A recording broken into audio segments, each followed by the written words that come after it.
Hello knitters, Barbara Benson here. I'm an independent knitwear designer who also likes to make videos here on my YouTube channel, Watch Barbara Knit.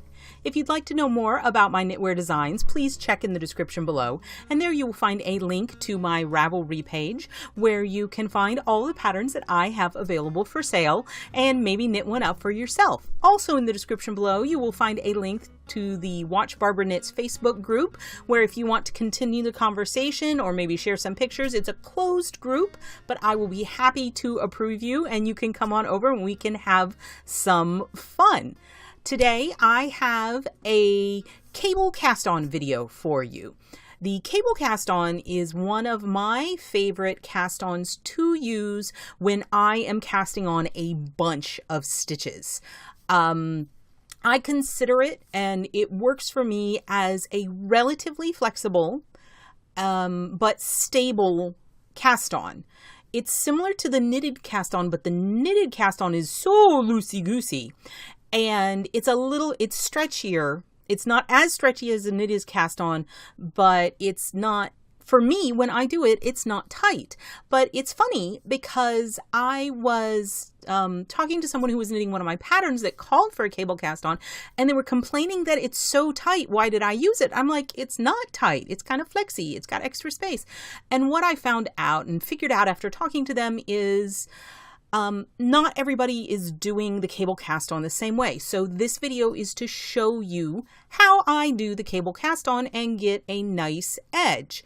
I really prefer this, especially when I'm casting on a lot of stitches, like in this big long cowl, because although long tail is stretchier, you have to figure out how long that tail has to be, and it drives me nuts. If I'm casting on over 100 stitches and I get down to the end and I don't have a long enough tail, or then I have way too much tail, and it's just like, the cable cast on is not a tail cast on, so you can just keep on casting on. The other thing, especially when knitting something like this is called the roller coaster cowl, when you go to join in the round, the long tail cast on, because of the motion you make when you're casting it on, has a tendency to spiral around your cable.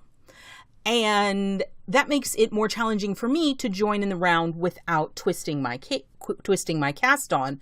And I find that the cable cast on has less of a tendency to do that spiral effect, and it makes it easier for me to line it all up and get it cast on. So here is the video on how to do the cable cast on. First step is to make a slip knot. You want about 6 inches of yarn to weave in as your tail, and we're going to make a slip knot. I'm going to put my needle down. To make a slip knot, we wrap our yarn around our finger and make an X. Pin it with your thumb. Loosen this up so you can reach through and grab that strand and pull it through, and there we have our slip knot, right? Then we take our needle and stick it through the hole. Take the 2 legs, tighten it down. Gonna flip this over. Tension your yarn however you normally do. I do it in my left hand. You want to make sure you are working with the strand of yarn that is attached to your ball, not the tail, because that will make you a sad camper. Get over there. Now, you look at this needle in relation to the yarn. You want it down like this with the knot below. You want to insert your needle from left to right through that front leg. Let me show you what the back looks like. You make an X like that. Wrap your yarn counterclockwise around your needle and then pull through.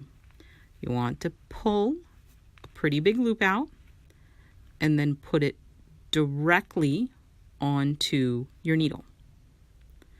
To do your cable cast on, boop, you want to insert, you've cast on 2 stitches, you want to insert your needle between these 2 stitches in this space. You don't want to go through the stitch, you want to go between the stitches, and here is where the trick is. You notice this is still loose.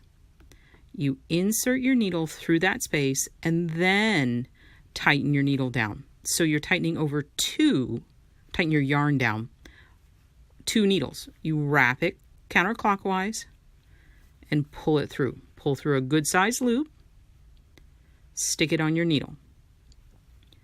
Leave that loop kind of big so that you can easily find the space you're putting it between. Insert your needle and then tighten it down. See, now that's the trick. You're tightening it down over this needle and this needle, so you're getting a double thickness, and that prevents the cable cast on from getting too tight. Wrap your needle counterclockwise, pull that stitch through, and then stick it on that left-hand needle. And again, see how it's big and floppy? So you can easily stick your needle through and then tighten it down. Wrap, pull through. Oops, I split it, but all I got to do is grab that. Now, I'm going to show you how hard this is. If you put it on the needle, tighten it down, and then try to insert between there. See, I split it. It's just a pain, so don't do that.